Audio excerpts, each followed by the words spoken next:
Bon, je vais vous dire quelques mots du prix Nobel de cette année.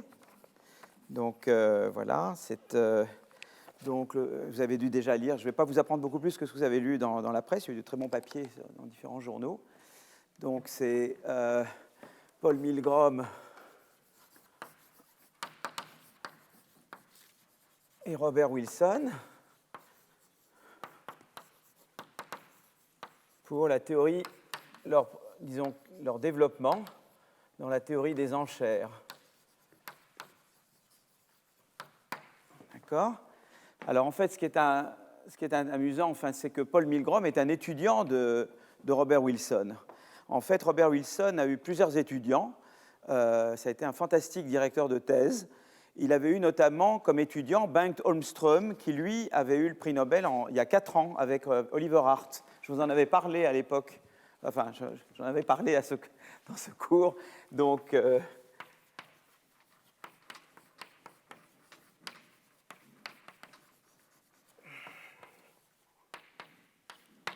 il avait partagé le prix Nobel avec Oliver Hart sur la théorie des contrats.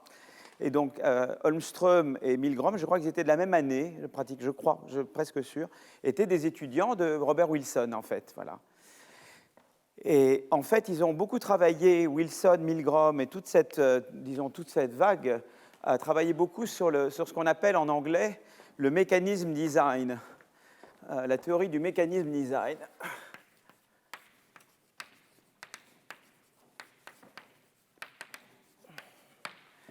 En gros, l'idée du mécanisme design est la suivante. Il y a d'abord ce qu'on appelle des jeux. Vous jouez avec quelqu'un. Vous êtes par exemple N personnes et chacun a des stratégies. Donc une stratégie de monsieur 1, une stratégie de monsieur 2, une stratégie de monsieur N. Et il correspond à ça un certain outcome. Monsieur 1 va avoir Y1, monsieur 2 va avoir Y2, monsieur N va avoir YN. Et en général, ce qui envoie des stratégies sur des résultats, ça s'appelle un jeu. D'accord ? Alors, il y a différents jeux. Vous pouvez jouer aux dames, aux échecs, aux jeux de loi. Voilà, un jeu, c'est quelque chose qui dit, voilà, chacun de nous choisit une stratégie, et puis ça donne un résultat pour chacun de nous. D'accord ? Et ça s'appelle un jeu. Donc, voilà. Donc, par exemple, la concurrence imparfaite, on la modélise souvent comme un jeu entre les concurrents. Hein ? D'accord ? Alors, le mécanisme design va plus loin parce qu'il dit, voilà, je sais que ces outcomes, il y aura un équilibre à un moment donné. Quand il y a un jeu, les gens vont s'ajuster les uns aux autres et ils vont arriver à un équilibre. Donc, ça va produire, quand vous avez un G, ça vous donne un S1 étoile, un S2 étoile, un SN étoile, qui est l'équilibre, et auquel va correspondre un Y1 étoile, Y2 étoile, YN étoile. Vous voyez, on va se faire la concurrence d'une certaine manière, on va interagir de certaine façon, et on va arriver à un équilibre de stratégique auquel correspond un équilibre de résultats. D'accord ? Et donc voilà, donc ça c'est le jeu. Donc il y a ce qu'on appelle la théorie des jeux, donc il y a beaucoup de contributions en théorie des jeux. Il y a eu d'ailleurs beaucoup de prix Nobel en théorie des jeux. Le mécanisme design va plus loin. Le mécanisme design, il vous dit, je peux choisir le jeu. Vous voyez, parce qu'il dit, il va raisonner à l'avance, il va dire, je sais qu'un jeu donné va correspondre à un ou peut-être plusieurs outcomes d'équilibre. Maintenant, moi, je peux manipuler le jeu. En fait, je peux choisir les institutions. C'est une manière de formaliser la notion d'institution. Je peux choisir le jeu que je veux. D'accord ? Et donc, le mécanisme design, c'est de dire, vous choisissez votre jeu parce que vous voulez arriver. Vous savez que vous choisissez le jeu. Et ensuite, les entreprises, c'est un peu la complémentarité entre l'État et les entreprises, si vous voulez, quelque part. L'État, où la Constitution choisit une manière qu'on a d'interagir, et puis après, ils nous laissent libres, dans ce cadre, d'interagir, et on arrive à un résultat. Mais eux, quelque part, ils voient plus loin, ils anticipent comment on va jouer. Ils disent, voilà, je vous mets le jeu, et je sais après comment vous allez le jouer, et je sais où vous allez arriver.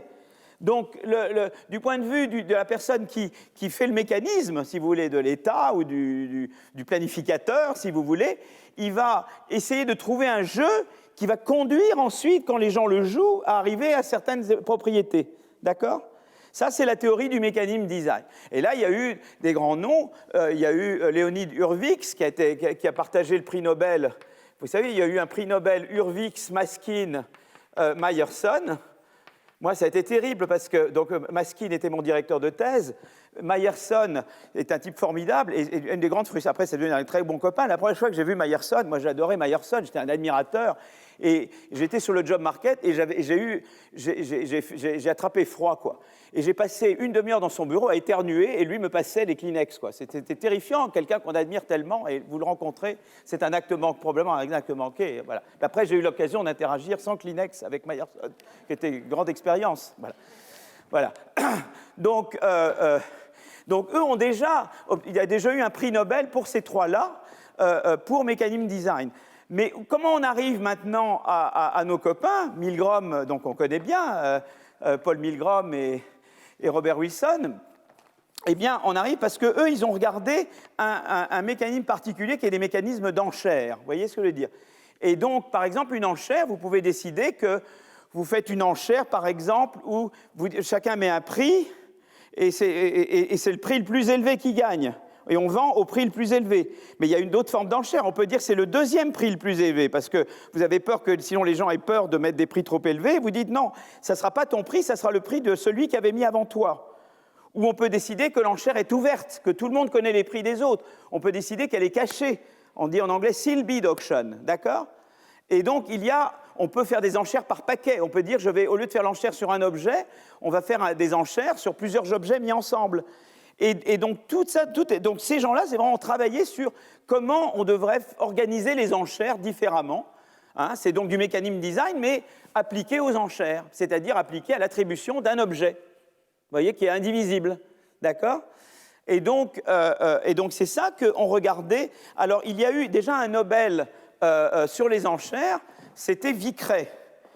Alors, Vickray, ça a été le Nobel en 1996. Donc, celui qui a démarré vraiment, c'est Vickray, qui a eu le Nobel en 1996. Et d'ailleurs, c'est horrible parce que je crois que c'est cette histoire-là. Quand il a appris qu'il avait le Nobel, ça lui a fait un tel choc qu'il n'a pas pu y aller, quoi. Voilà, bref. Alors ensuite arrivent nos amis Wilson et Milgrom. Et alors Wilson, si vous voulez, comprend la chose suivante. Wilson comprend le problème de ce qu'on appelle le winner's curse, c'est-à-dire la malédiction du gagnant. C'est quoi le winner's curse? C'est l'idée que, si vous voulez, le winner's curse, c'est cette idée que, en fait, la valeur attribuée par chaque acteur, c'est en fait l'idée que, si vous voulez, que le gagnant, en fait, paye plus que la valeur d'équilibre. Parce qu'en fait, vous faites des enchères, etc., et en fait, vous êtes allé peut-être trop loin, parce que personne n'est allé aussi loin que vous. Donc, vous vous dites, après, mince, j'aurais pu mettre un prix plus bas, quoi. Ça vous arrive dans les enchères. Je vous dis, par exemple, celui d'avant vous, il met 10 000 et vous mettez 20 000. Mais vous dites peut-être qu'il n'y avait personne entre 10 000 et 20 000 et je me suis fait avoir parce que j'ai payé à 20 000, j'aurais pu dire 11 000 au lieu de 20 000. C'est ça la malédiction du gagnant. Donc, du coup, si vous voulez, Wilson a vraiment compris les implications de cette malédiction du gagnant et que c'est évidemment les gens que ça faisait en sorte que, du coup, les gens, ils tendent à inhiber leurs offres, évidemment, parce qu'ils ont peur de payer trop, quoi. Et peut-être qu'à ce moment-là, souvent, on ne vend pas un objet qu'on aurait pu vendre, ou les transactions ne se passent pas comme elles devraient, parce qu'on inhibe ses offres, parce qu'on a peur de se faire avoir quelque part. On dit, voilà, je vais trop loin, et quelque part...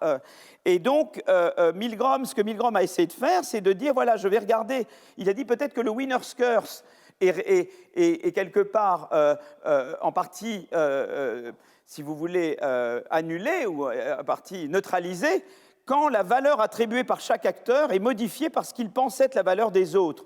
C'est-à-dire que quelque part, il autorise un peu des jeux où je fais dépendre, ma valeur est corrélée avec celle des autres quelque part. Vous voyez, ce que disent les autres m'apprennent sur ma propre valeur. Vous voyez, je veux dire, c'est ça qui est intéressant.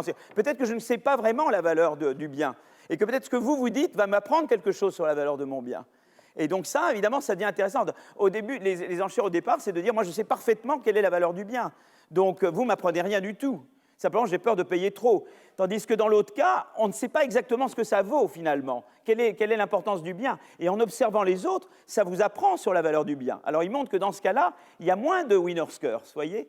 Et donc, c'est de là que Milgrom a commencé à travailler. Et surtout, Milgrom, ce qu'il a apporté, mais il n'est pas le seul, c'est de montrer comment... comment trouver le meilleur jeu, la meilleure forme d'enchère pour différents types de biens. Et les biens qu'il a considérés, c'est par exemple eh bien, les ventes de licences de bandes de fréquences de télécommunications. Vous voyez, quand vous devez... les attributions de créneaux d'atterrissage dans les aéroports. Voilà, il y a différents types de biens. Et ce que Milgram a regardé, c'est que pour chacun de ces types de biens, eh bien, il fallait modeler l'enchère différemment. Voilà, vous voyez, je veux dire, c'est selon le type de bien qu'on vend, parce que peut-être, dans un cas, ça dépend plus de l'information des autres, dans un cas, il faut peut-être mettre plusieurs choses ensemble, dans un cas, voilà, il a vraiment essayé de comprendre à chaque fois comment faire en sorte, évidemment, l'objectif était que l'État gagne le plus possible, évidemment. Hein, l'État, par exemple, va mettre aux enchères des fréquences pour les téléphones portables ou des fréquences. Il faut que l'État obtienne le plus possible. Et donc, l'idée, c'était comment je peux faire gagner de l'argent à l'État en ayant le modelage optimal de l'enchère de ce point de vue-là. Voilà, d'accord ? Donc voilà, c'est ça que Milgram a beaucoup... mais il l'a fait, si vous voulez, de manière très rigoureuse, en utilisant la théorie du mécanisme design. C'est-à-dire qu'il a vraiment... C'est un très bel exemple où la théorie, parce que je sais que la théorie était souvent décriée, il y a des économistes qui pensent que la théorie ne sert à rien. Et je pense que c'est totalement idiot. Je pense qu'il faut en économie avoir une vue ouverte des choses. L'empirique, c'est très important. La théorie, c'est très important. Mais le va-et-vient entre la théorie et l'empirique, c'est très important. Et je pense que dire qu'il n'y a que l'empirique qui compte et que la théorie ne compte pas, c'est aussi stupide que de dire qu'il n'y a que la théorie qui compte et que l'empirique ne compte pas. Voilà, moi j'ai une position très, très tranchée là-dessus. Et c'est une très belle... Vraiment, la théorie des enchères montre à quel point la théorie, sans théorie, on est beaucoup moins bien qu'avec une théorie bien développée, quoi. Voilà. Oui. Est-ce qu'ils ont étudié aussi les fameuses enchères inversées pour permettre à des grosses entreprises de s'approvisionner au moins cher possible? Est-ce que ça donne des... Alors, ça, il faudrait que je regarde de près, parce que je ne veux pas vous répondre sans savoir. Ça faudrait que je m'informe. Alors, il y a des questions qui sont ouvertes, par exemple. Alors, des questions qui sont mentionnées, qui sont ouvertes, questions ouvertes encore, qui n'ont pas été résolues. Donc, la recherche, c'est toujours comme ça. On ouvre des chemins, mais on ne ferme pas. Donc, des questions ouvertes, c'est par exemple attribution de biens communs, attribution d'un bien commun à des acteurs privés.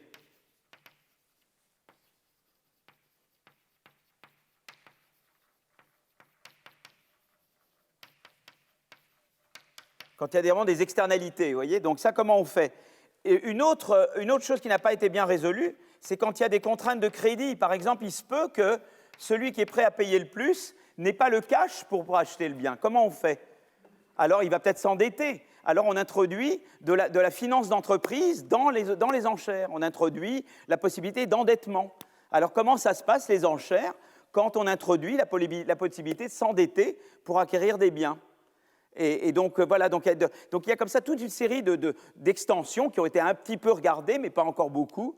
Et voilà, donc c'est une théorie en plus, donc il y a beaucoup de travail encore à faire pour perfectionner cette théorie des enchères. Voilà, mais ça vous donne un petit peu une idée de ce qu'on fait, du travail de Paul Milgrom.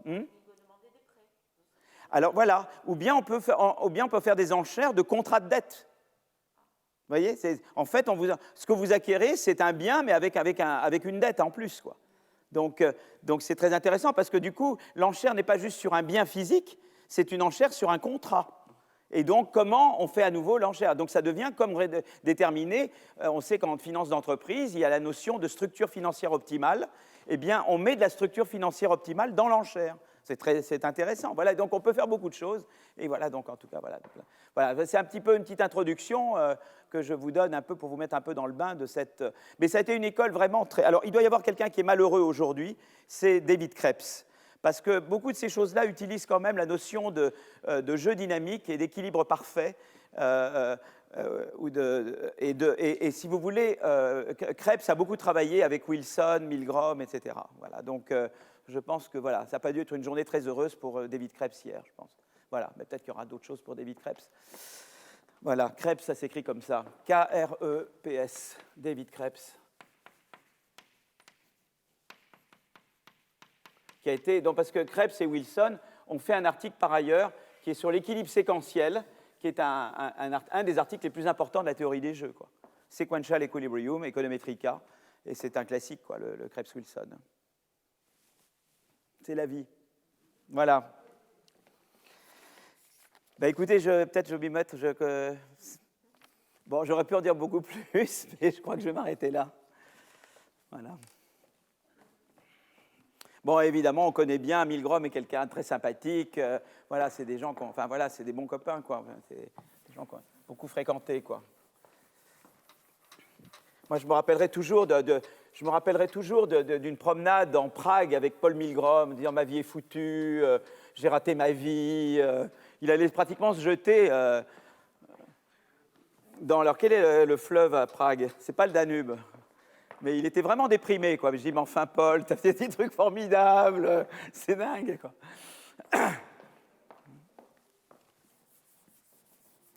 Ah là là.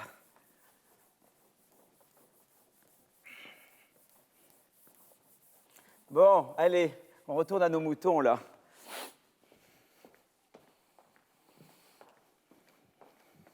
Ah, aujourd'hui, je n'oublie pas qu'il y a une bouteille d'eau. J'avais oublié la dernière fois. Ah oui, c'est merveilleux. Très bien. Alors, aujourd'hui, je vais vous parler de vagues technologiques et d'intelligence artificielle, d'automatisation, on dit automation en anglais, et puis un peu avec l'idée, est-ce qu'il faut taxer les robots ou pas? Voilà. Et donc, je vais vous parler un petit peu de tout ça, voilà. Tout ce qui est autour des vagues. Alors, je vais commencer par donc le premier truc sur les vagues, diaporama. Voilà, à partir du début, j'ai plusieurs vagues technologiques. Voilà. Voilà. Alors, donc, on essaie de mesurer, si vous voulez, les vagues en termes de PIB et la croissance du PIB. Alors, le PIB, j'en ai parlé avant, c'est le résultat final de l'activité de production. Vous pouvez le mesurer ou bien par la somme des revenus, ou bien par la demande totale, si vous voulez, ou bien par la production totale, valeur ajoutée plus impôt sur la production, moins subvention. Et normalement, quand vous faites vos comptes, vous trouvez plus ou moins la même chose. Donc, il y a différentes manières de mesurer le PIB d'un pays. Alors, le PIB vaut ce qu'il vaut. Il y a des choses qu'il mesure, des choses qu'il ne mesure pas. Donc, toute la problématique de ce que le PIB recouvre. Mais en gros, j'en avais parlé avant, c'est-à-dire qu'une des choses importantes, c'est qu'il n'y a pratiquement pas de croissance du PIB mondial si on s'en tient aux données de Madison, dont Madison a essayé de déduire un peu l'évolution du PIB, d'informations notamment sur l'urbanisation. Il a essayé de remonter très très loin dans le temps. Et en gros, l'idée, alors c'est plus compliqué que ça, parce qu'il y a des pays qui connaissent des petites périodes de croissance, mais ça ne dure jamais, mais c'est qu'en fait, le vrai décollage de la croissance, c'est vraiment en 1820. C'est-à-dire qu'il y a des pays qui connaissent des périodes de croissance temporaires, mais ça retombe. C'est un peu comme un avion qui essaie de décoller, qui n'arrive jamais vraiment à décoller. Et le décollage a lieu en 1820 avec la première révolution industrielle. Donc, si vous voulez, si on regarde, le PIB mondial est à peu près le même en l'an 0 et en l'an 1000. Le taux de croissance moyen du PIB par tête mondial est à peu près 1/19 par an entre l'an 1000 et l'an 1820. Et le taux de croissance moyen monte à 0,5% pour le monde entier. Donc, ça veut dire qu'en Angleterre, c'est énorme, puisque la plupart des autres pays sont à zéro, entre 1820 et 1868. Et après dépasse les 3-4% entre 1950 et 1973. Donc voilà, il y a eu vraiment un décollage du PIB et de la croissance du PIB. D'accord ? Et ce décollage, en fait, est allé de pair. Alors après, on peut voir des évolutions. Il commence d'abord en Grande-Bretagne, ce qui est ici. Après, la France suit. Ensuite, les États-Unis suivent. Ensuite, la Chine suit, quoi. Mais donc, on voit que ça touche d'abord, donc on voit bien qu'il y a une vague, c'est la vague en fait de la machine à vapeur, et on voit déjà que cette vague, elle va toucher le Royaume-Uni en premier, puis la France, puis les États-Unis, et puis d'autres pays, quoi. Et donc, c'est intéressant de se demander, on va revenir là-dessus, pourquoi les vagues ne touchent pas tous les pays en même temps. En fait, il y a un retard entre le moment où la vague se diffuse dans un pays et le moment où elle se diffuse dans d'autres pays, d'accord ? Alors évidemment, dans ces diagrammes, on voit dans ces diagrammes, on voit clairement la crise de 29 qui fait tomber un peu tout le monde. On voit la Deuxième Guerre mondiale, voilà. Et alors, Bergeau, Seth et Leca, qui ont sorti un livre il y a 2 ans, ont très bien analysé donc, les vagues technologiques. Et on reprend d'ailleurs cette analyse dans un livre avec Simon Bunel et Céline Antonin, qu'on est en train de sortir. Et donc, ils ont... voilà, mais ils ont cet article notamment, ils essayent vraiment de comprendre ce qui sous-tend l'évolution de PIB par tête, et ils regardent différentes régions. Et d'abord, la première chose, si vous voulez, c'est qu'ils mettent en évidence, si vous regardez, là je regarde la croissance du PIB et pas le PIB, je regarde la croissance de la production globale des facteurs aux États-Unis, ou de la productivité du travail.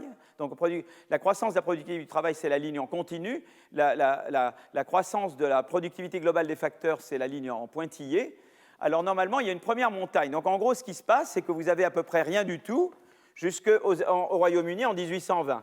Vous avez la première vague, qui est la vague de la machine à vapeur. Puis ça retombe. Et puis après, il y a une deuxième vague, qui va être l'électricité. Et après, il y a une troisième vague, qui est l'éthique. Alors ici, dans ce diagramme-là, on ne montre que la vague de l'électricité qui est là et la vague d'éthique. Normalement, il y a une autre montagne qui est comme ça ici, et c'est la vague, c'est la première, c'est la vague de la machine à vapeur. D'accord? Donc déjà, on voit que ça se fait par vague.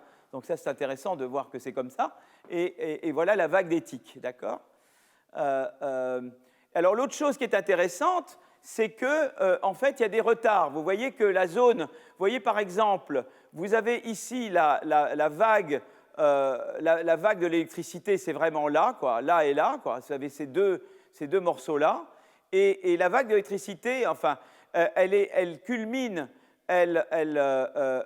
pour la zone euro, ça vient après la guerre, vous voyez, et le Japon aussi. Donc vous avez que cette vague d'électricité, enfin, qui est associée à l'électricité, elle vient avant la guerre aux États-Unis, elle se diffuse, elle met un certain temps à se diffuser ailleurs. Donc on veut comprendre pourquoi il y a ce retard de diffusion au Japon et à la zone euro en particulier, d'accord? Voilà, et donc on voit qu'en fait en Europe, eh bien, la vague de croissance a lieu 20 ans plus tard, après la guerre. Elle est stimulée par la reconstruction, la réorganisation des moyens de production, de nouvelles technologies, de nouvelles usines adaptées à l'électricité, de nouvelles pratiques de management, et elle est soutenue financièrement par le plan Marshall. Ce n'est pas un scoop, d'accord? Et puis après, ce qu'on voit, ce qui est intéressant, c'est qu'après, il y aura un ralentissement de la productivité aux États-Unis dans les années 70 et 80, notamment le choc pétrolier et l'essoufflement des innovations des années 30.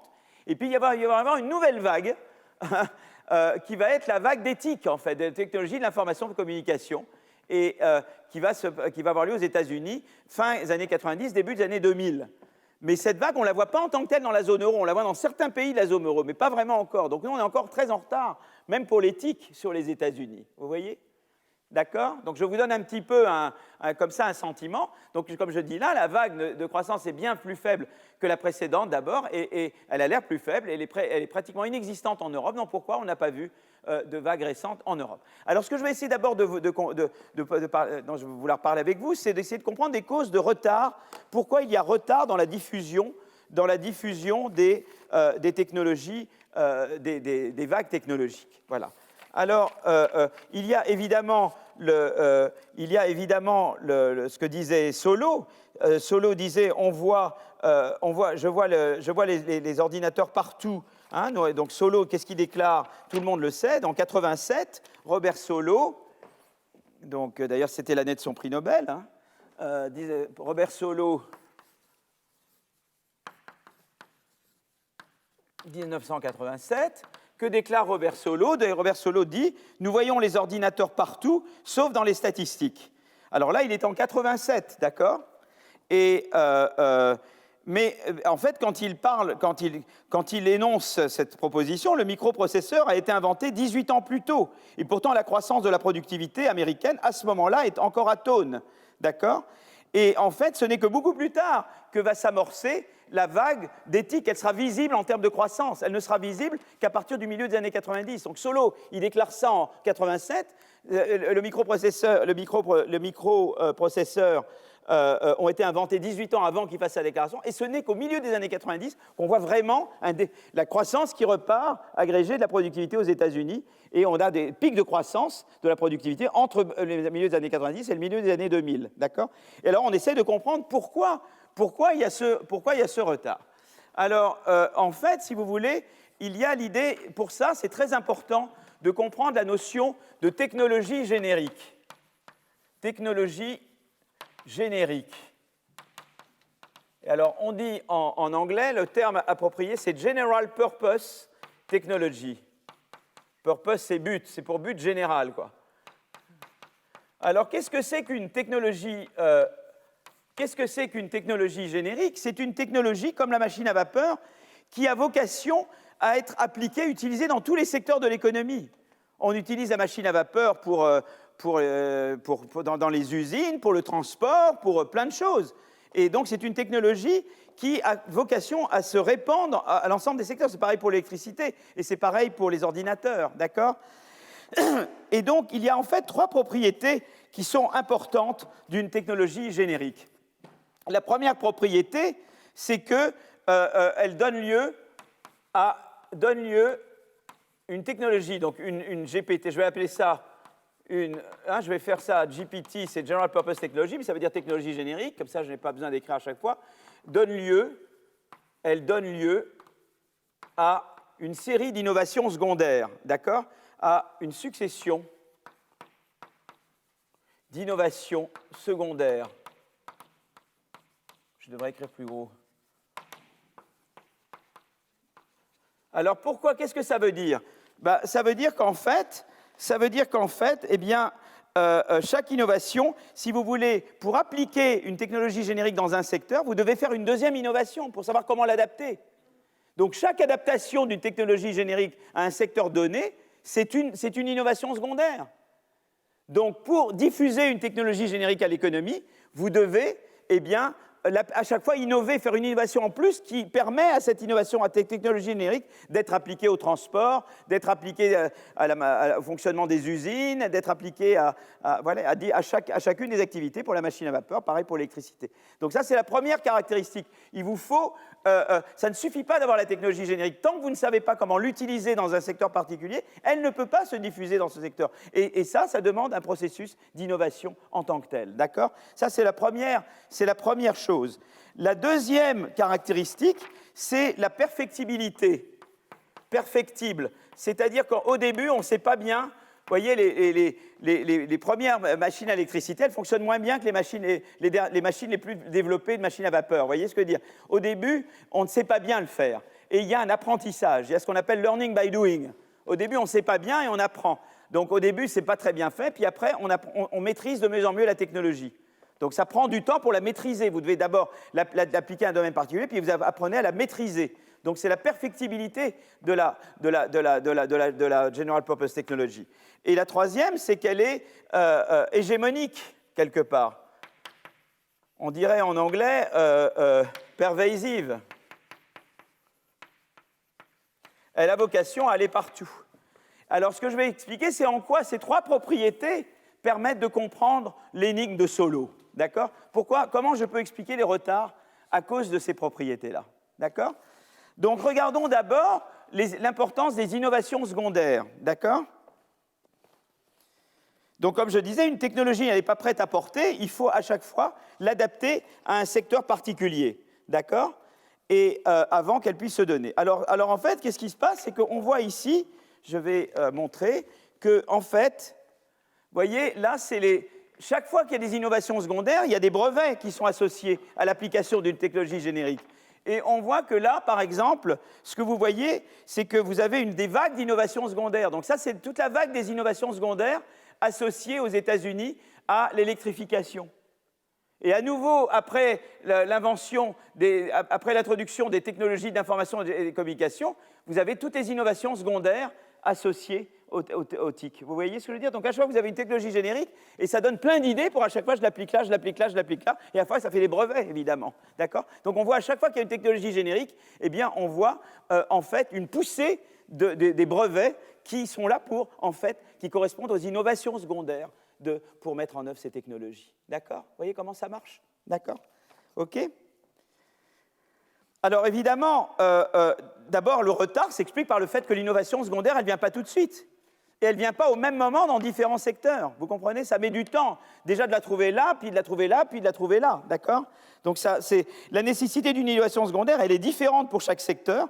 Sa découverte ne prend pas le même temps d'un secteur à l'autre. Tout cela explique pourquoi, si on considère l'économie dans son ensemble, le remplacement de l'ancienne technologie générique par la nouvelle technologie générique ne se fait que progressivement. Et alors, il y a un dessin qui est très intéressant, c'est celui-là. Vous voyez? Donc là, je représente la ligne pleine, là, c'est en fait les technologies, c'est les turbines, c'est les technologies qui reposent sur l'eau. Vous voyez, donc avant la vapeur, c'était l'énergie, la source d'énergie, c'était l'eau, c'est des moulins, ou les turbines hydrauliques, d'accord?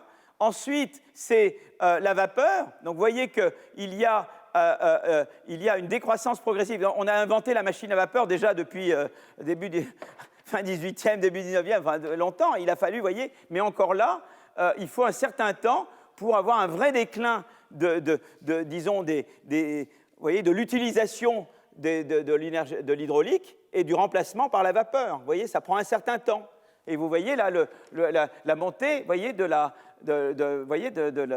la puissance qui repose, la part de la puissance totale générée par la vapeur. Là, c'est par les forces hydrauliques, là, c'est par la vapeur. Ça met un certain temps à monter, et alors ensuite, ça va baisser. Mais ça ne va pas baisser d'un coup, ça va baisser progressivement parce que ça va être remplacé par l'électricité. Vous voyez? Et vous voyez à chaque fois comment ça met du temps, vous voyez, ça met du temps pour arriver, ça met du temps pour partir, parce que vous n'allez pas immédiatement être remplacé. Vous n'allez être remplacé que secteur par secteur, et chaque secteur a sa dynamique propre, a le temps propre qu'il met pour remplacer une technologie par une autre. Donc il y a déjà cette idée d'innovation secondaire, et donc au total, en général, la diffusion d'une technologie générique, c'est comme la diffusion, alors je sais qu'il ne faut pas faire ce genre c'est un peu comme la diffusion d'une maladie, ça a une forme logistique. Donc au début, il ne se passe pas grand-chose, et puis il y a une phase d'accélération, et puis après, ça se ralentit. Voyez. Ça, c'est la diffusion. Donc là, je représente le temps, et là, je représente la fraction des secteurs de l'économie qui utilisent la nouvelle technologie. Au début, on a presque à zéro, quasiment rien. Je devrais mettre ça à zéro même. Et tout d'un coup, ça augmente, et puis ça fait comme ça. D'accord? C'est comme ça vous rappellerait des courbes comme ça, vous en voyez en ce moment. Hein, vous voyez à quoi je veux pas. Voilà. Bon. Alors voilà, donc ça c'est la première idée, c'est-à-dire que vous avez besoin d'innovation secondaire, ça prend du temps de les trouver et ça varie d'un secteur à l'autre, d'où la diffusion très progressive d'une nouvelle technologie générique et donc le remplacement très progressif des technologies génériques antérieures. D'accord? Donc ça c'est voilà. Alors il y a un autre aspect qui est le délai de diffusion dans les entreprises, c'est-à-dire que les entreprises elles sont organisées d'une certaine manière. Et là je reviendrai à une idée que je reprends tout le temps. C'est que le progrès, la croissance, ce n'est pas juste des technologies, c'est des technologies qui rencontrent des organisations, c'est des technologies qui rencontrent des institutions. Et si les organisations, les institutions ne sont pas adaptées, la technologie ne peut pas vraiment se déployer. Vous voyez? Donc là, il y a vraiment cet historien qui est à Stanford aussi, collègue de Wilson et Milgram, c'est l'historien économique de Stanford, et c'est Paul David. Qui vient souvent à Paris d'ailleurs, c'est un grand... je crois qu'il a un appartement à Paris, Paul David, voilà. Et Paul David a écrit cet article qui est où il établit le parallèle entre la dynamo et l'ordinateur, The Computer and the Dynamo, d'accord? Et qu'est-ce qu'il explique? Il dit la chose suivante, c'est qu'en fait, il y a un parallèle entre les deux. Malgré l'énorme potentiel de transformation perçu par les ingénieurs en 1899, l'électricité est encore très peu répandue au sein des entreprises. Parce qu'en fait, l'organisation interne des usines n'a pas changé depuis l'époque où elles étaient alimentées en énergie par les moulins à eau. Il s'agissait toujours de l'arbre de transmission. La force de l'eau fait tourner un arbre de transmission fixé au plafond des usines et chaque machine est directement reliée à cet arbre par un système de courroies. D'accord ? Lorsqu'advient la première révolution industrielle, la vapeur remplace progressivement l'eau comme source d'énergie. Mais le système de production reste inchangé. Puis se produit la deuxième révolution, celle de l'électricité. Certaines usines choisissent de conserver la machine à vapeur, tandis que d'autres se convertissent au moteur électrique. Mais dans un premier temps, on raisonne sans changer l'organisation de l'usine. Vous comprenez? On essaie d'adapter l'électricité sans changer l'organisation. C'est-à-dire sans remettre en cause le système d'arbre de transmission. D'accord? Or, le système de production par arbre de transmission comporte un inconvénient majeur qui limite son efficacité. Les machines similaires doivent être placées les unes à côté des autres pour faciliter la transmission d'énergie par l'arbre.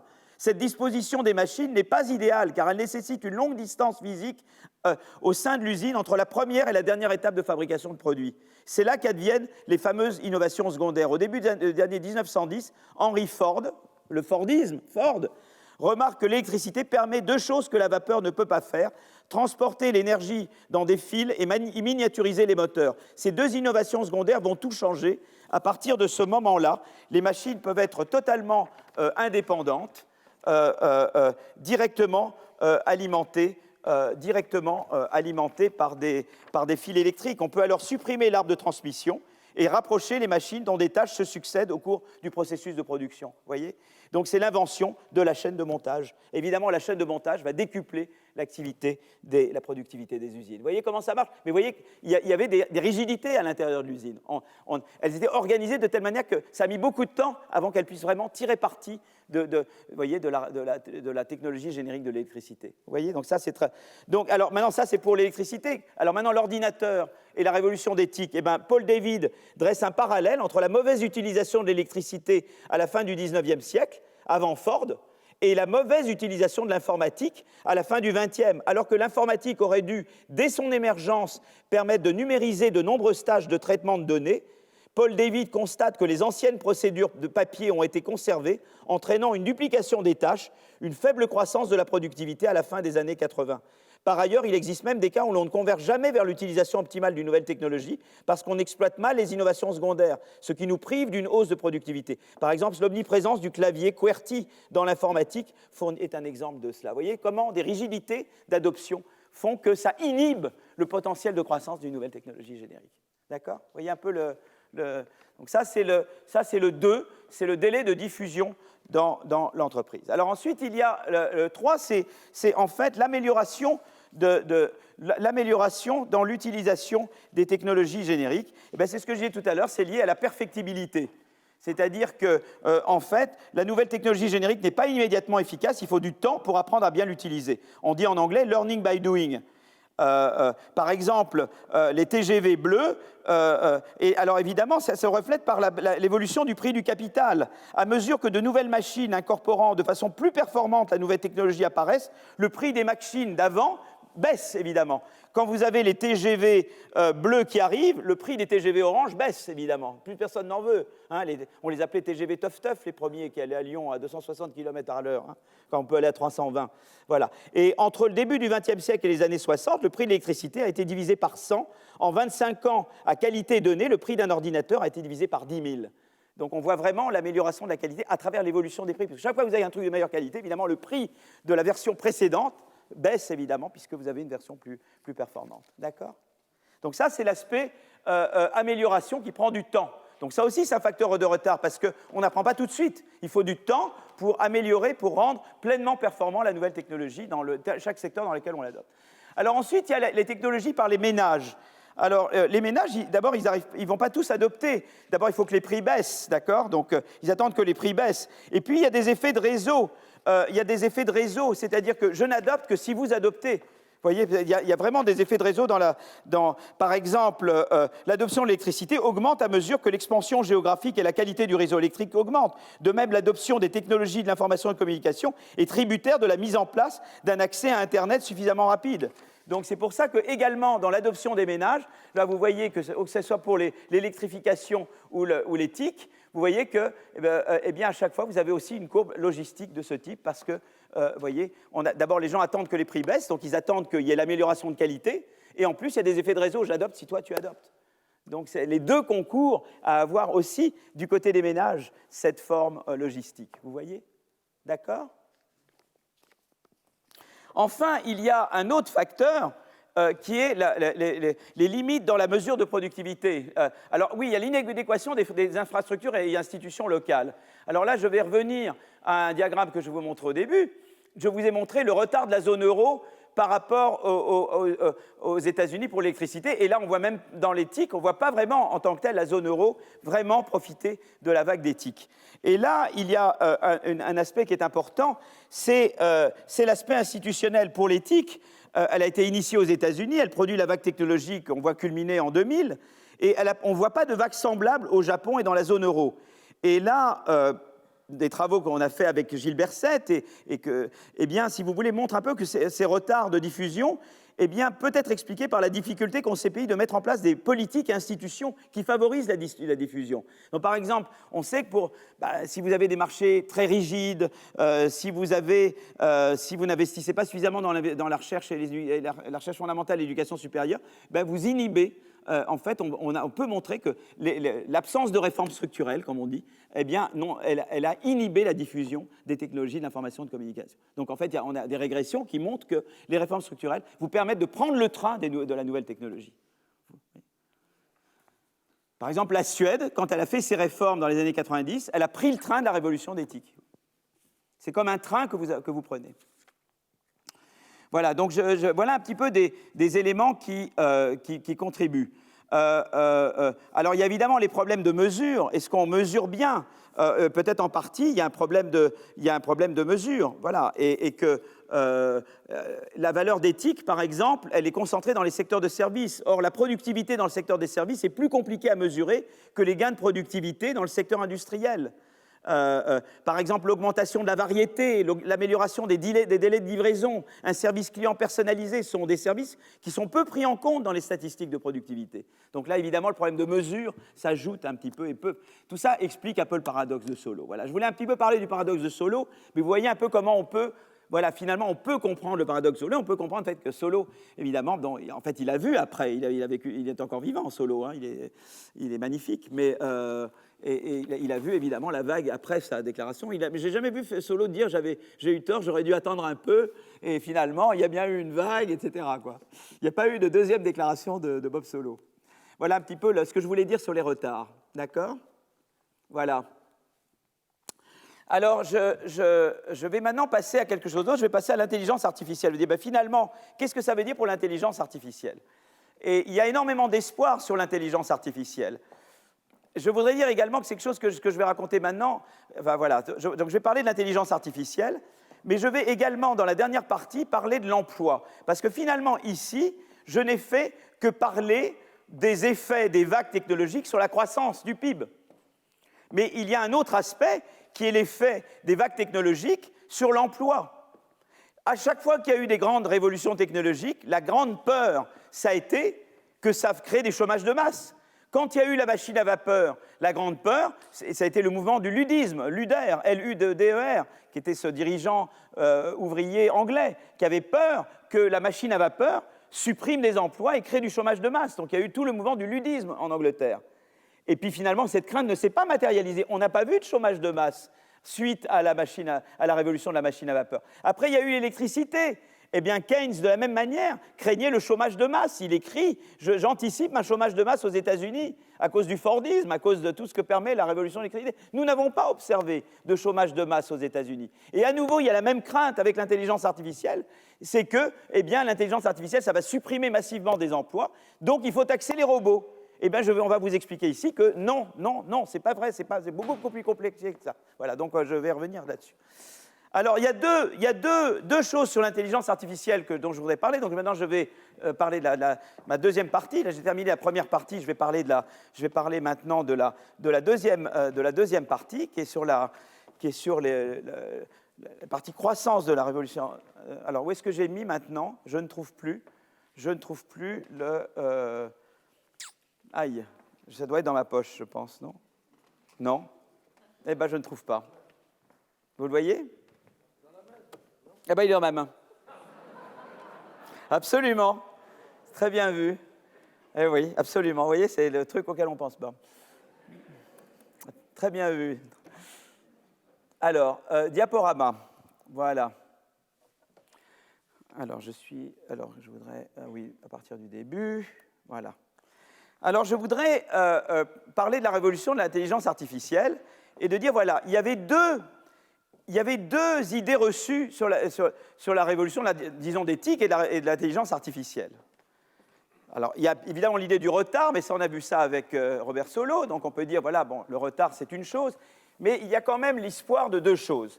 Donc, en gros, il y a deux idées avec l'intelligence artificielle. La première idée, Donc IA, intelligence artificielle. Donc l'idée, c'est que dire idée reçue 1, idée reçue numéro 1, cela va stimuler la croissance. Alors je vais revenir là-dessus.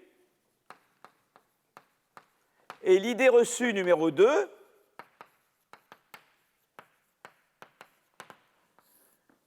cela va détruire des emplois. D'accord? Cela va augmenter le chômage.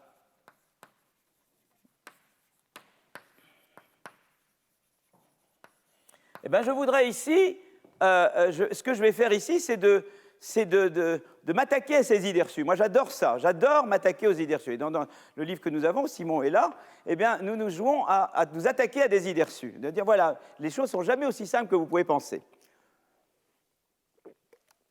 Alors, qu'est-ce qu'on peut dire sur le... Alors, d'abord, il y a des raisons de penser que l'intelligence artificielle devrait stimuler la croissance. Parce que l'intelligence artificielle, on l'a définie, si vous regardez dans Wikipédia, par exemple, c'est la capacité qu'a une machine d'imiter l'intelligence humaine.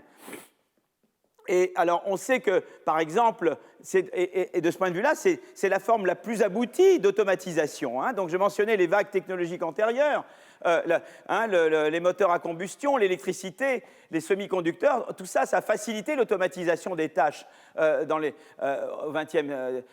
au siècle précédent. Mais l'intelligence artificielle, ça automatise des tâches qu'on pensait ne jamais être automatisables, comme par exemple la conduite ou les prescriptions médicales. Voilà, il y a toute une série de tâches. Par exemple, les électrocardiogrammes maintenant peuvent être automatisés. D'accord ? Donc c'est la même chose, mais ça va un stade plus loin, quoi. Et alors on peut dire, d'un côté, c'est formidable. Pourquoi ça permet de stimuler la croissance ? Parce que ça automatise la production des biens et services. Ce qui se passe, si vous voulez, c'est que dans la production des biens et services, vous remplacez du travail qui est en offre limitée par du capital qui est en offre illimitée, puisque c'est vous qui le faites. Donc normalement, ça devrait vous permettre d'augmenter la croissance indéfiniment. Vous voyez ce que je veux dire ? Déjà là, vous remplacez du travail qui est en offre limitée par des biens capitaux que vous fabriquez vous-même. Donc ça, vous reculez les limites. D'accord ? Vous remplacez un facteur qui est limité par un facteur qui est illimité. D'accord ? Donc ça, c'est la première chose. La deuxième chose, c'est que l'intelligence artificielle, eh bien, elle permet aussi, elle s'applique pas seulement à la production des biens et services, elle s'applique à la production des idées elles-mêmes. Ça vous permet de résoudre des problèmes complexes, ça facilite l'imitation et l'apprentissage. Je parlais de le learning by doing. L'intelligence artificielle vous aide dans le learning by doing, d'accord ? Elle vous permet d'imaginer de nouvelles lignes de produits et elle s'améliore elle-même. Vous voyez, donc il y a une capacité d'auto-amélioration de l'intelligence artificielle. Et donc, si vous voulez, c'est extraordinaire parce que non seulement à productivité donnée, vous remplacez le facteur travail par le facteur capital, mais en même temps, dans la production même des idées, dans l'augmentation même de la production, dans ce qui augmente la productivité. Hein, vous représentez une fonction de production, je ne vais pas vous embêter avec des maths, mais en gros, vous représentez une fonction de production, vous faites A, K, L. Eh bien, vous remplacez du L par du K, donc ça c'est déjà, vous pouvez dire, et même dans la production du A, vous faites croître le A, et avant vous aviez besoin uniquement, vous ne pouviez utiliser que des êtres humains, des chercheurs physiques pour améliorer le A, pour augmenter la productivité, et maintenant vous pouvez utiliser des machines pour vous aider à augmenter la productivité. Donc vous voyez, vous avez une double raison pour laquelle vous créez de la croissance, d'accord ? Donc normalement, la prédiction, ça devrait être que l'intelligence artificielle, mais ça devrait vous faire sortir de toutes les stagnations séculaires possibles et imaginables, ça devrait vous propulser dans les croissances les plus, dont tout le monde rêve, puisque vous pouvez tellement faire plus, d'accord ? Alors je ne vais pas vous embêter avec des maths, d'accord ? Et la question, c'est pourquoi la croissance a décliné malgré tout ce que permet de faire l'intelligence artificielle. D'accord ? Donc là, donc vous voyez, regardez, ce qui se passe surtout, c'est que depuis les années 2000, donc il y a eu la vague d'éthique, et puis la croissance agrégée, elle baisse. Et alors maintenant, il y a le Covid, évidemment, on a chuté, mais il y avait déjà, nous étions sur une pente descendante depuis le début, disons le début, milieu aux États-Unis des années 2000. Alors on peut dire que c'est la crise, mais la crise financière, c'est 2-3 ans, ça se remet, donc, et on n'en sort pas, quoi. Et donc, c'est cette question-là, pourquoi, malgré cette révolution de l'intelligence artificielle qui permet tellement de faire de choses, pourquoi on a ce déclin séculaire de la croissance de la productivité aux États-Unis? D'accord? Alors là, il y a eu plusieurs idées, il y a eu plusieurs facteurs qui ont été mis en avant. Un facteur, c'est dit que les idées sont de plus en plus dures à trouver. Un autre facteur, c'est la mesure. Un autre facteur, c'est des idées de réallocation. Et l'histoire que je préfère, moi, c'est l'histoire des firmes superstars. D'accord? Donc, les idées, là, j'ai des collègues qui sont d'ailleurs, Nick Bloom est à Stanford, Chad Jones aussi, ça, c'est des collègues de nos Nobel de cette année. Hein. John Van Drienen, il est MIT et LSI, et Michael Webb était un étudiant de Stanford, et maintenant, maintenant je ne sais plus où est-ce qu'il est en poste, il vient d'avoir un poste. Voilà. Et en gros, ce qu'il dit, c'est la chose suivante. Il dit, ben voilà, eh bien, on regarde en moyenne, disons, jusqu'aux années 2000, avec des hauts et des bas, on voit que quand même, si vous voulez, le taux de croissance de la productivité aux États-Unis, il est quand même toujours autour de 2%, un petit peu en dessous de 2%, etc. Alors que le nombre de chercheurs, lui, augmente beaucoup. Donc, il y a l'idée de dire, vous avez besoin de plus en plus de chercheurs pour maintenir un certain niveau de croissance. Ça veut dire que, quelque part, la productivité de la recherche baisse. D'accord? Pourquoi? Parce que c'est de plus en plus dur à inventer. C'est ça leur idée. D'accord? Donc, c'est vrai, peut-être de manière agrégée. Donc, eux, ils définissent la productivité de la recherche par le ratio entre la croissance économique, la croissance de la productivité, et le nombre de chercheurs.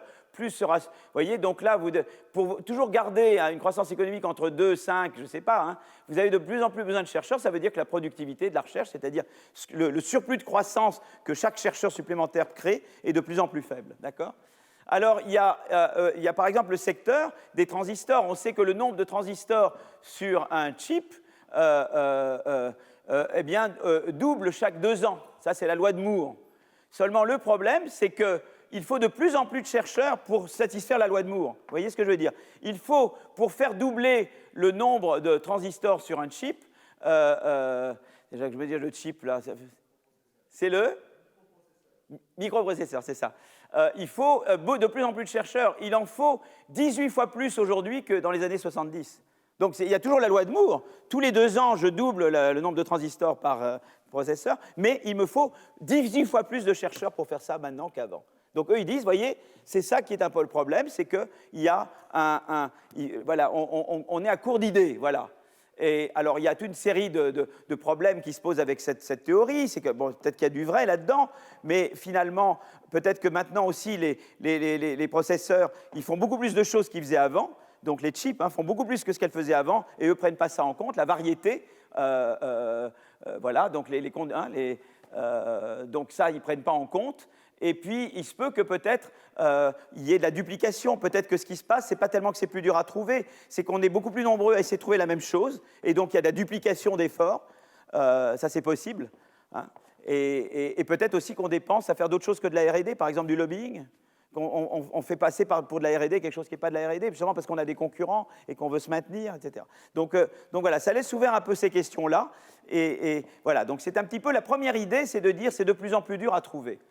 Il y a une autre idée, c'est de dire qu'on ne sait pas mesurer la croissance de la productivité. Donc ça, c'est des travaux que j'ai faits avec Antonin Bergeau, Timo Boppard, Pete Klenow et Yu Li. Donc Klenow est aussi là, vous allez voir le département de Stanford au complet, là. Ça, c'est le macroéconomiste de Stanford, Pete Klenow.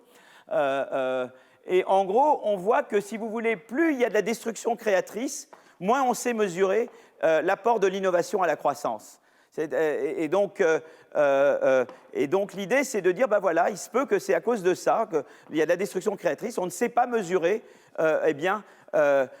l'innovation n'est pas bien reflétée dans les mesures de PIB et les mesures de croissance de la productivité. Donc, je dis toujours, j'aime bien faire ce raisonnement-là, je ne veux pas que vous gardez longtemps, mais je vous dis, voilà, par exemple, supposons que vous avez, je vais effacer un petit peu le tableau, et je vais écrire un peu au tableau.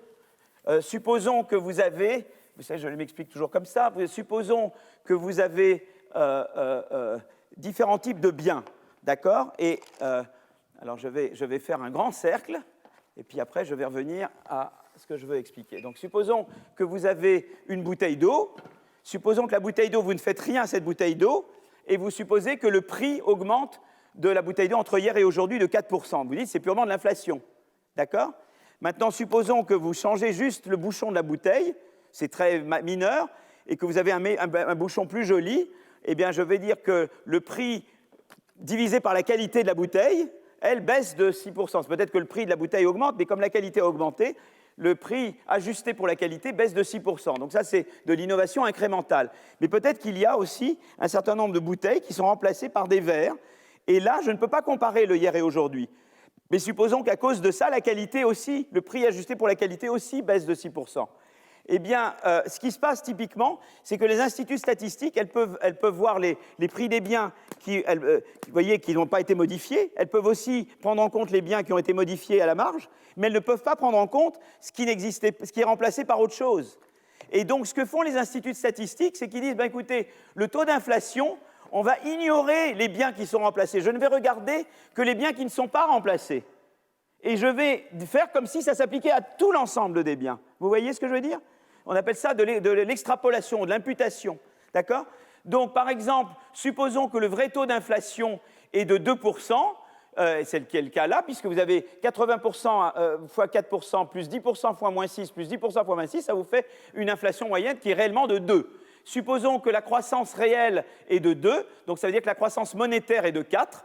Supposons que la croissance monétaire, on la mesure bien, qu'on sait que c'est 4, seulement on ne sait pas ce qui est inflation et ce qui est croissance réelle dans le 4. Vous voyez, les instituts statistiques, ils voient que c'est 4 au total pour la croissance monétaire, mais ils ne voient pas ce qui est inflation et ce qui est croissance réelle.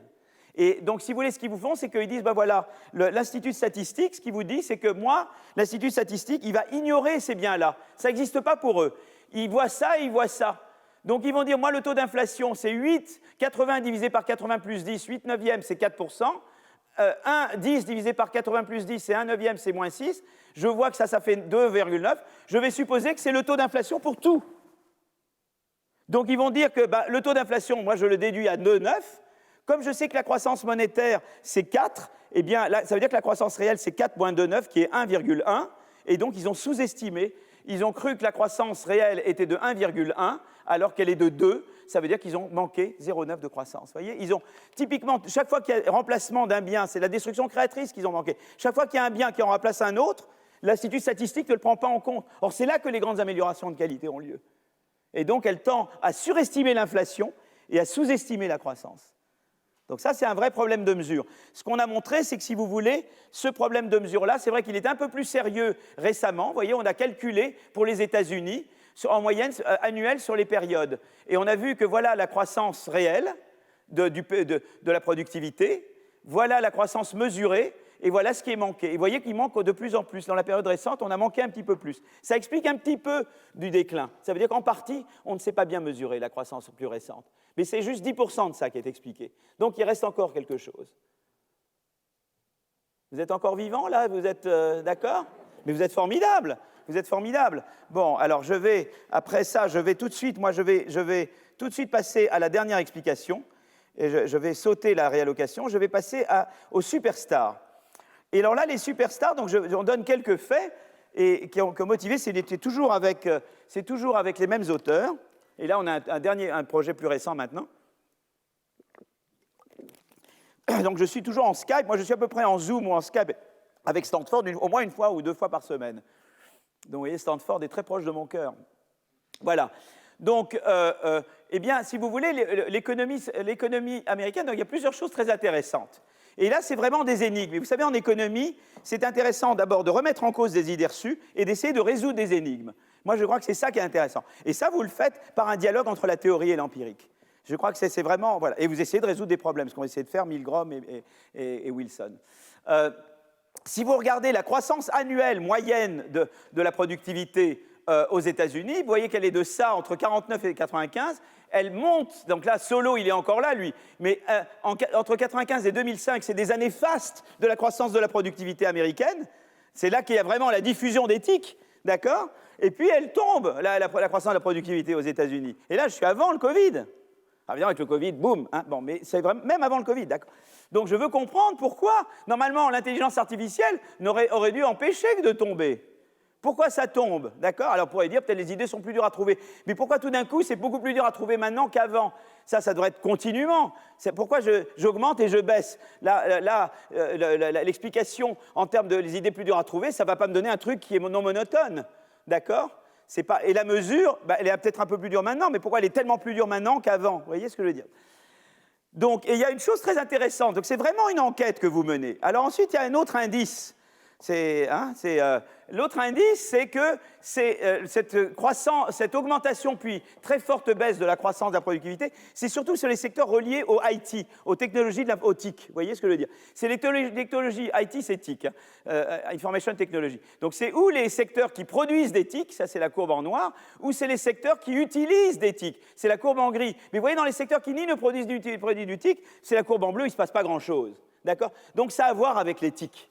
D'accord? OK? Alors maintenant, on peut regarder la part du travail dans le revenu.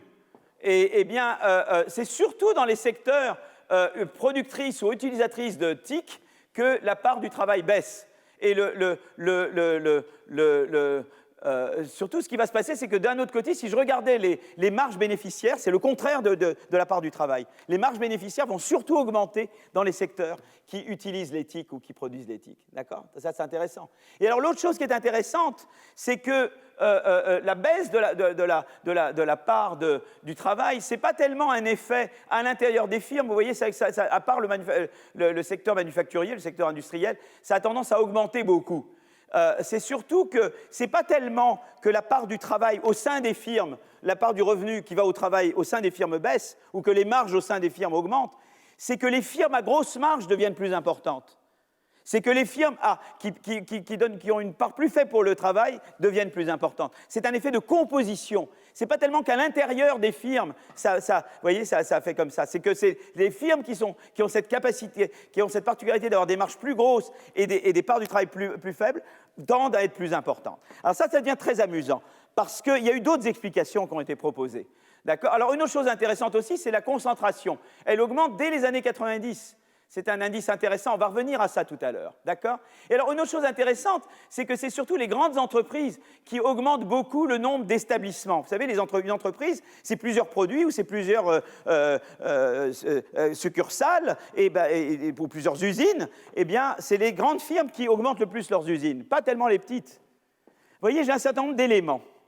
Alors, pour expliquer la décroissance, j'ai un copain qui s'appelle Thomas Philippon. Vous avez peut-être lu son livre. Que dit Thomas Philippon?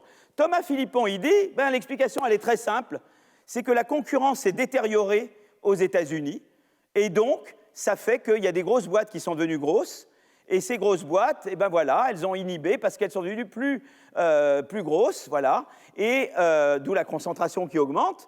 Et d'un autre côté, ça a baissé la part du travail, et ils ont augmenté leur marge, puisqu'ils ont fait plus de profits de monopole. Et donc, ça n'a rien à voir avec la technologie, c'est purement la concurrence qui se détériore. D'accord? Mais nous, on peut lui répondre à Philippon maintenant. On peut dire, mais mon ami, si c'était vrai ce que tu disais, à ce moment-là, tu aurais vu, dès ce moment que la concentration augmente là, tu aurais dû voir la croissance qui baisse. Or, ce n'est pas ce que tu as vu, puisque dans cette période-là, la croissance, elle augmente beaucoup. Donc, ça ne marche pas, ton truc. Autre chose, si tu avais raison, on aurait vu que les marges à l'intérieur des entreprises auraient augmenté et la part du travail baissé au sein des entreprises. Or, nous avons vu que c'est un effet de composition. Donc, ton histoire ne marche pas. Et voilà l'histoire qui marche. L'histoire qui marche, je vais la raconter avec Vlad.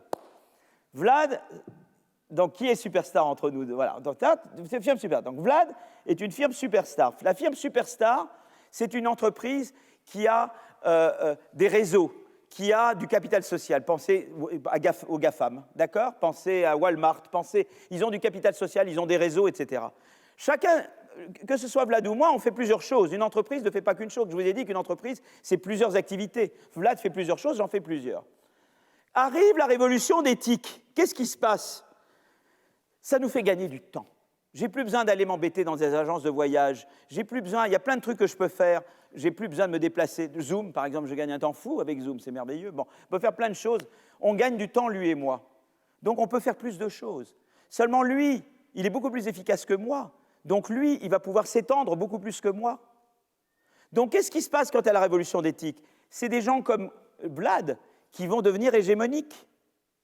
Et c'est pour ça que vous observez, mais c'est des gens en même temps plus efficaces, c'est pour ça que vous observez la croissance, que la productivité augmente. C'est parce que les firmes plus efficaces, comme les GAFAM, prennent tout le contrôle. Elles deviennent très importantes, elles vont partout.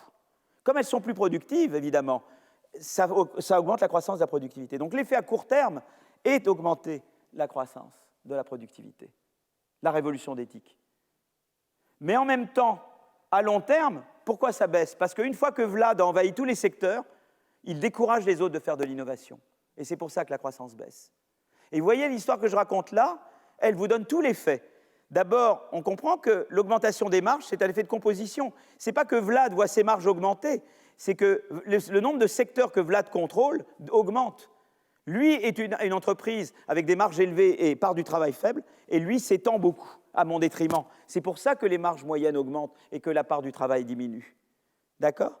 Et on comprend qu'au début, cette augmentation de concentration va de pair avec une augmentation de la croissance, parce que Vlad acquiert tous les secteurs, mais après, comme il inhibe les autres, ça va de pair avec moins de croissance.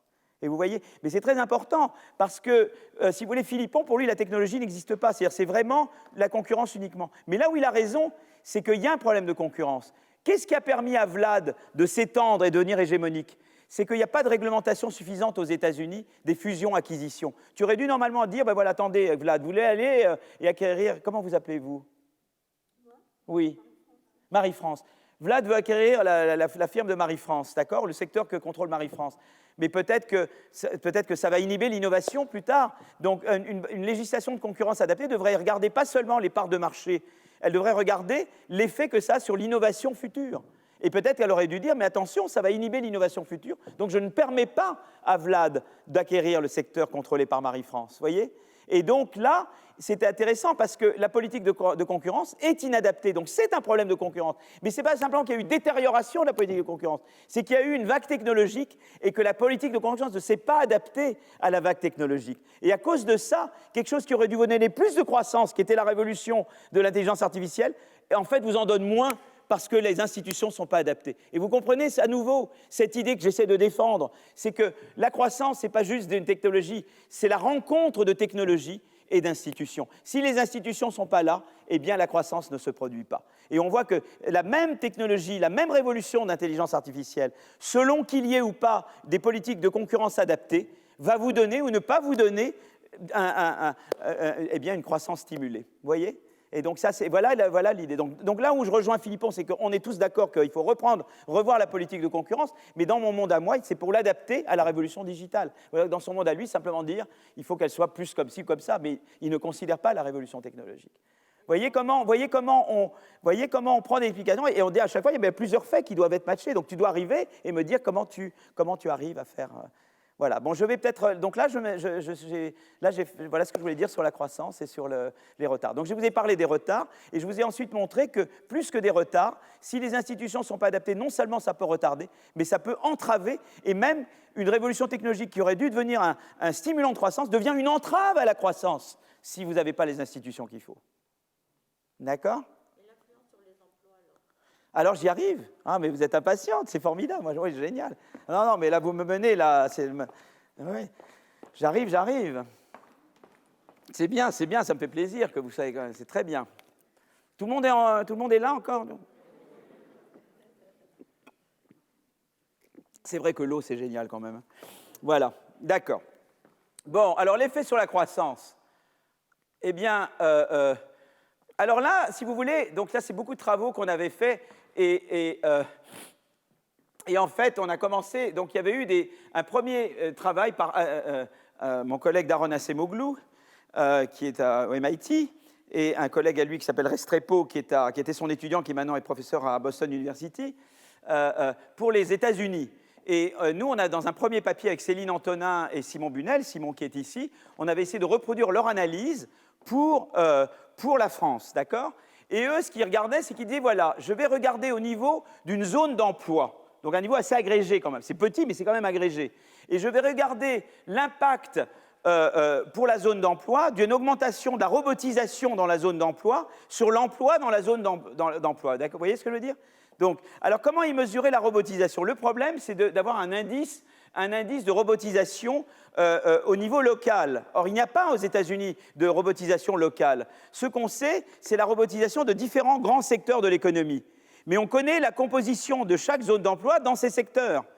Donc, c'est comme ça qu'on déduit, on construit, on a une espèce de mesure virtuelle de robotisation. Vous voyez, on n'a pas directement le nombre de robots dans la zone d'emploi. Ce qu'on sait, c'est qu'on sait qu'il y a une certaine composition. Vous voyez, c'est par exemple, je ne sais pas, moi, il y a 2 activités dans une zone d'emploi. Donc, je vais obligé de faire un cercle, je vais faire un carré. Hein, ça va changer un peu, hein, comme ça.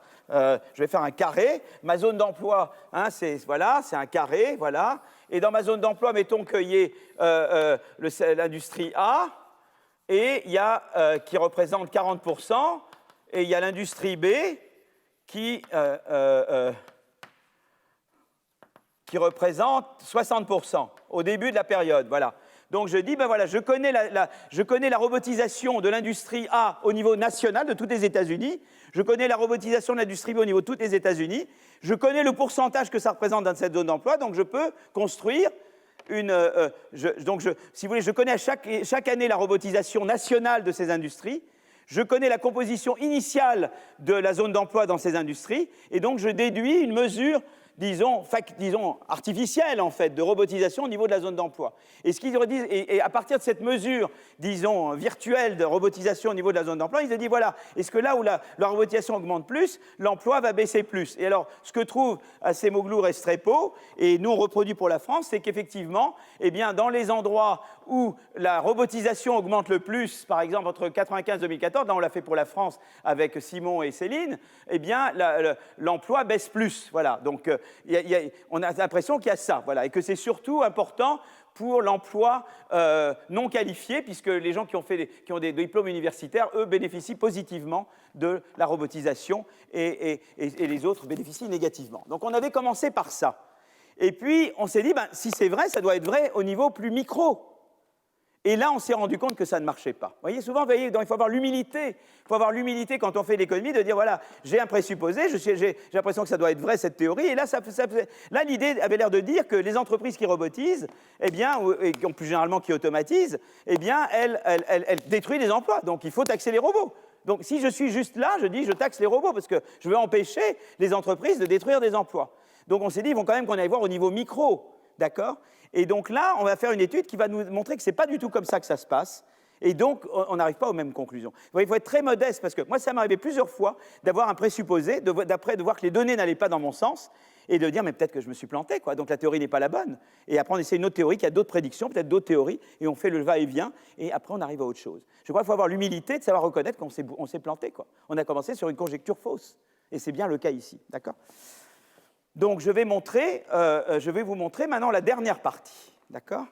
Alors, échapper. Voilà. Alors, maintenant, j'arrive à cette partie-là. Alors, affichage. Plein écran. Voilà. Très bien. Donc, ça, c'est un travail que nous sommes qui est en progrès avec Céline Antonin, Simon Bunel et Xavier Jaravel, qui est à la London School économique, mais qui va aller passer un an à l'inspection des finances. Voilà. Donc, voilà, très attaché à son pays. Voilà. D'accord ? Et là, ce qu'on va faire, c'est que, eh bien, je vais aller un peu plus vite là-dessus. Je veux dire, ce qu'on essaye de faire là, c'est de dire, est-ce que ce qu'on a l'air d'observer au niveau d'une zone d'emploi est également vrai si on regarde les entreprises au niveau de l'établissement, au niveau de l'usine, quoi. Et en fait, ce qu'on va voir, c'est qu'en fait, on va trouver que ça ne marche pas, quoi. Je ne voudrais pas déjà, parce que là, évidemment, quand on présente le séminaire sur cet article-là, sur cette recherche, on dit à l'avance ce que c'est. Mais moi, j'ai un peu envie de ne pas vous dire tout de suite, d'accord ? Parce que c'est plus rigolo, non ? Parce que si je vous donne tout de suite l'histoire, c'est comme si je vous raconte un film au début, quoi. Donc, en fait, ce qu'on voit, c'est que, en fait, eh bien, quand on fait l'analyse, qu'on regarde l'effet sur l'emploi de l'automatisation au niveau des usines, eh bien, on voit que, en fait, les usines qui automatisent plus, eh bien, à court terme, elles augmentent l'emploi. Voyez, si elles augmentent d'un facteur 1 d'une unité l'emploi, elles augmentent de 0,3, c'est-à-dire l'automatisation, elles augmentent de 0,3 l'emploi et à court terme et de 0,4 après 5 ans. Donc, et ça conduit à une baisse des prix. Donc c'est ça qui est intéressant, c'est-à-dire qu'en fait, on voit qu'au niveau des établissements, celles qui automatisent plus, elles créent des emplois, pas elles ne détruisent. Donc l'idée, c'est qu'est-ce qui se passe? Voilà, qu'est-ce qui se passe au total, quoi? Alors, pourquoi, en fait, ça aboutit à une création? Pourquoi, malgré le fait qu'on remplace des hommes par des machines, pourquoi on observe que ces entreprises créent des emplois? Donc voilà, donc on utilise une base de données qui à la fois donc, qui vient de DADS et qui vous met ensemble des données d'employeurs et d'employés, d'accord? Et ça couvre toutes les usines, tous les établissements dans le secteur manufacturier français, dans le secteur industriel, entre 1994 et 2015, d'accord? Et donc, alors qu'est-ce qu'on définit comme l'automatisation? On dit que c'est l'ensemble des principes électromécaniques qui opèrent par eux-mêmes, voilà, après avoir été mis en mouvement, d'accord? Donc, et donc, on va avoir d'abord une mesure de la valeur des machines, d'accord? Et puis, ça c'est au niveau des entreprises, et au niveau des établissements, pouvoir faire mieux, on va pouvoir voir la mesure d'automation en fonction de la consommation, de la consommation électrique de ces machines. Vous voyez, je veux dire, donc on dit, voilà, on va enlever de la consommation ce qui est chauffage, ce qui est air conditionné, etc. Et on va avoir une mesure d'automatisation qui est basée sur la consommation en énergie des machines utilisées dans l'entreprise. Et ça donne une mesure d'automatisation à un niveau beaucoup plus fin des établissements et pas juste des entreprises. D'accord? Alors là, je vais montrer juste un premier diagramme, que je retrouve mes... Qu'est-ce que j'ai mis mes... Voilà. J'avais d'autres... que je retrouve mes mesures. Voilà. Hop. Donc là, c'est très intéressant, d'abord, parce qu'on voit une limitation de l'analyse précédente. Je parlais des robots. Et vous voyez déjà, quand vous regardez la figure de droite, vous voyez que les robots, c'est surtout concentré sur l'industrie automobile. Et vous voyez, il y a très peu de robotisation ailleurs, quoi. C'est vraiment, quand vous parlez des robots, vous parlez essentiellement de l'industrie automobile. Or, l'industrie automobile, c'est une industrie qui délocalise beaucoup. Donc, il se peut aussi que dans la même période où elles se sont robotisées, les industries automobiles ont beaucoup délocalisé et que finalement, vous voyez l'effet de la délocalisation, quoi. Donc, c'est très automobile.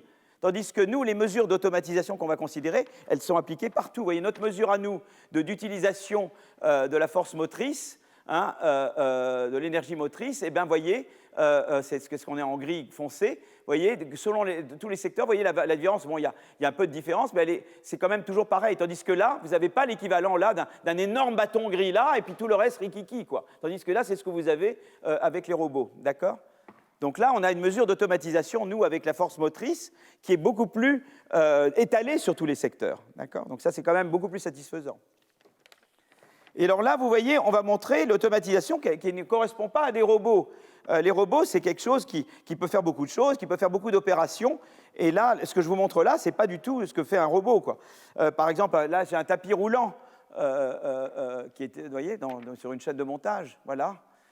Ici, j'ai un mélangeur, un moteur en bleu qui transforme l'électricité, qui met ça en mouvement et qui fait que ça se mélange, que là, je peux fabriquer des produits chimiques et mélanger des composants chimiques pour fabriquer un produit chimique, d'accord?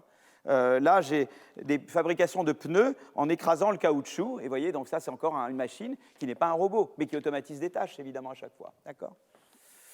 Alors, je vais d'abord vous donner un peu l'idée au niveau des établissements, d'accord? Alors, je ne vais pas vous embêter avec des maths, je vais juste regarder, de dire, voilà, je suppose un établissement qui automatise aujourd'hui, vous rajoutez une machine, d'accord, et vous dites, ben voilà, de combien vous allez augmenter, quel va être l'effet sur l'emploi, est-ce que vous allez augmenter l'emploi, baisser l'emploi, etc., d'accord? Donc voilà, et vous allez voir ce qui se passe. Donc, vous voyez, ici, regardez, c'est quand même très intéressant, c'est que vous voyez que les entreprises, donc là j'ai l'année où j'augmente d'une unité ma consommation d'électricité de mes machines, d'accord? Et je vois que, en fait, vous voyez, l'emploi augmente. Donc ça arrive un tout petit peu avant, il y a une anticipation très légère, mais vous voyez un changement vous voyez une augmentation de l'emploi, pas une diminution. Vous voyez que l'emploi augmente dans les firmes qui automatisent plus, d'accord? Et Et alors, vous voyez, ce qui est très intéressant, c'est que, après, je peux dire, bon, alors, est-ce que ça concerne de la même manière les qualifiés ou les moins qualifiés? D'accord? Et vous voyez, donc ça, c'est pour les gens qui sont très qualifiés. Donc, vous voyez très clairement l'augmentation de l'emploi. Les bâtons, c'est les intervalles de confiance, d'accord? J'ai des intervalles de confiance autour du point que j'estime. Mais vous voyez un effet positif. Même le bas de bâton est au-dessus de l'axe du zéro, là. Donc, j'ai un effet clair pour les gens très qualifiés. Pour les gens moyennement qualifiés, j'ai un petit peu moins. Et pour les gens pas qualifiés, je suis au-dessus, le point est au-dessus, mais avec l'intervalle de confiance. Mais vous ne voyez pas d'effet négatif, même sur les gens pas qualifiés. Voyez. Alors que tout à l'heure, en niveau agrégé, je trouvais un effet très négatif pour les pas qualifiés et moins négatif pour les gens qualifiés. Et là, vous voyez que en fait, personne n'a d'effet négatif et vous avez un effet plus positif sur les gens plus qualifiés. Plus qualifiés, c'est des gens mieux éduqués. D'accord? Donc, évidemment, l'éducation est importante. Je disais tout à l'heure qu'il fallait une bonne législation de concurrence pour aller avec l'intérieur. Ben, il faut aussi l'éducation, c'est important. Évidemment, les gens plus qualifiés en profitent plus. Ça, c'est pas un scoop. Ça, c'est vrai. Mais même, vous voyez, pour les pas qualifiés, vous n'avez pas d'effet négatif. D'accord? Voilà. Et alors là, ici, je regarde quelque chose au lieu de dire je considère, je mange d'une unité, je regarde pour chaque entreprise le plus gros investissement en machine qu'elle fait. Et après, j'ai quelque chose où je dis, voilà, je vais exclure tous ceux qui ne sont pas je vais exclure, si vous voulez, je vais garder que les 25% les plus gros investissements. Donc, je regarde toutes les firmes qui font des petits investissements, dont le plus gros investissement est quand même trop petit, je leur mets 0. Et je ne mets à 1 que les firmes dont leur plus gros investissement est quand même dans le top 25, d'accord? Et là, dans le top 1, d'accord? Et vous voyez que l'effet alors des grosses machines et des gros investissements est alors très clairement positif sur l'emploi, quoi. Donc, toute augmentation de machines est positive. Mais alors, quand on regarde les grosses, on pourrait penser que c'est les grosses qui vont détruire le plus d'emplois, qu'à la limite, qu'elles vont être le plus disruptives. Eh bien, c'est celles qui créent le plus d'emplois. Alors, qu'est-ce qui se passe? Quelle est l'explication? C'est une énigme quand même. Moi, l'idée au départ qu'on avait, c'est que les entreprises qui automatisent plus, elles remplacent des hommes par des machines, donc elles vont détruire plus d'emplois. Or, je vois que celles qui automatisent le plus, qui font les plus gros investissements, les plus disruptifs, c'est celles qui créent le plus d'emplois. Alors, qu'est-ce qui se passe? Alors là, déjà, on va avoir un indice, c'est que les prix vont baisser. Quand on automatise, vous faites baisser vos prix, parce que vous devenez plus productif. Alors déjà, ça vous donne une clé, ça. D'accord? Et alors après, on peut montrer que c'est causal. Vous voyez, je vous ai montré quelque chose là, mais en fait, c'est un effet causal. On peut montrer que c'est causal. Et je construis un instrument. Voilà, l'instrument, je n'ai pas envie de vous embêter ce que c'est que l'instrument, mais en gros, l'instrument, c'est de dire, voilà, mon entreprise, elle importait de différents pays, et je sais j'ai des mesures de l'efficacité de la production des robots ou des machines dans ce pays. Vous voyez ce que je veux dire? Donc ça me donne une mesure, si vous voulez. Voilà, donc là, j'ai une mesure, si vous voulez, qui dit, je dis par exemple, si l'Allemagne était très productive en machines et robots, eh bien, elle va importer en France beaucoup plus de machines et robots. Vous voyez ce que je veux dire, d'accord? Et donc, je regarde les pays, je sais chaque pays s'il a importé beaucoup, donc je dis, voilà, il y a des pays plus ou moins productifs. Moi, je suis d'entreprise, je dépends à moitié de l'Allemagne, un quart de l'Angleterre et un quart de l'Italie, d'accord? Et je vois comment évoluent, disons, les exportations en machines et en robots de l'Allemagne, de l'Italie, et ça vous donne une idée de l'efficacité des robots allemands et américains. Et donc, moi, je me construis un indice, si vous voulez, d'efficacité, vous voyez, de mon habilité à utiliser mieux des robots, puisque je me repose plus sur des pays où ils deviennent plus efficaces. Donc, ça fait un truc causal. C'est tout d'un coup, l'Allemagne a des robots qui deviennent beaucoup plus efficaces. Ben, ça fait que je me robotise beaucoup. Moi, j'avais moitié l'Allemagne. Ben, ça fait que j'automatise plus, quoi. Vous voyez ce que je veux dire? C'est un effet causal. Et je regarde l'effet causal de ça sur mon emploi. Donc là, l'avantage, c'est que par rapport à avant, où on pouvait dire il peut y avoir des effets dans l'autre sens, là, c'est vraiment causal de robotisation sur l'emploi. Et ce qui se passe, c'est que, en fait, d'abord, on voit que, quand cette mesure augmente, eh bien, mon indice d'automatisation augmente, donc c'est un bon instrument, ça reflète bien. Les gens, quand je dépends à moitié de l'Allemagne et que tout d'un coup la qualité des machines allemandes et que l'Allemagne exporte beaucoup plus, ben moi j'automatise beaucoup plus. D'accord? Donc il y a vraiment un lien, quoi. C'est un bon instrument. Voilà. Et alors après, je regarde ma régression et je vois qu'évidemment, eh bien, l'effet de... quand je régresse mon emploi sur mon automatisation instrumentée par cet instrument que j'ai construit, eh bien, je vois que j'ai toujours les mêmes valeurs. J'ai toujours entre près de 0,3, 0,4, avec exactement les mêmes grandeurs, les mêmes ordres de grandeur que j'avais avant. Pour une unité, j'ai 0,4 d'augmentation d'emploi.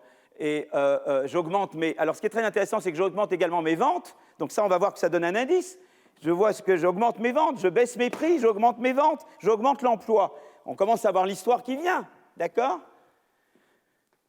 Eh bien, l'histoire, c'est la suivante. Je ne vais pas rentrer dans le détail, mais l'histoire est la suivante. En fait, l'histoire, c'est la phénomène suivant. Si, en fait, et c'est ça qui explique pourquoi les révolutions industrielles n'ont jamais produit le chômage de masse qu'on pense.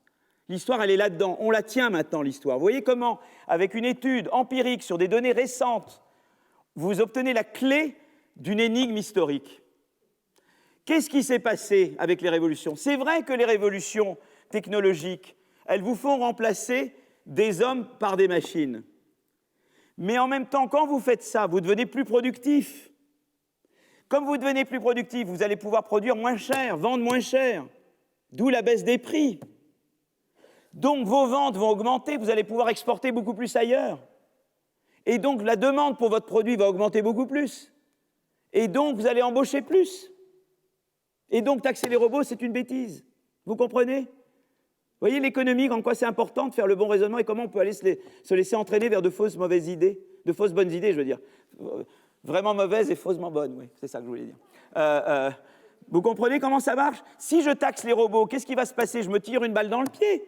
Si je taxe les robots, je décourage les entreprises d'améliorer leur productivité, du coup elles vont restreindre leur marché et du coup elles vont devoir... Et en fait, ce qui est très intéressant qu'on a montré avec Simon et nos co-auteurs, c'est que c'est surtout dans les entreprises qui exportent qui bénéficient le plus de cet effet d'augmentation d'emploi. C'est celles qui déjà traitent le plus à l'étranger qui bénéficient le plus de cette augmentation d'échelle. Vous voyez ce que je veux dire ? Et alors, ce qui est très intéressant également qu'on a regardé, c'est les entreprises qui n'automatisent pas. Elles restreignent leur emploi. Elles ont une probabilité de quitter le marché. Donc, si jamais, au niveau de la zone d'emploi, mais on ne trouve pas ça, nous, pour le moment, si on trouve parce que si on regarde automatisation et pas juste robotisation, mais si on trouvait un effet négatif, ce n'est pas que les entreprises qui automatisent détruisent des emplois, c'est qu'elles remplacent des entreprises qui automatisent moins. Et donc, évidemment, peut-être que l'emploi, il se peut que les entreprises qui automatisent moins vont être obligées de licencier ou de fermer boutique. Et là, vous aurez, évidemment, ça, c'est une source de chômage qui augmente. Mais ce n'est pas les entreprises qui automatisent, c'est celles qui n'automatisent pas qui créent le chômage. Ce n'est pas celles qui automatisent. Vous voyez la différence ?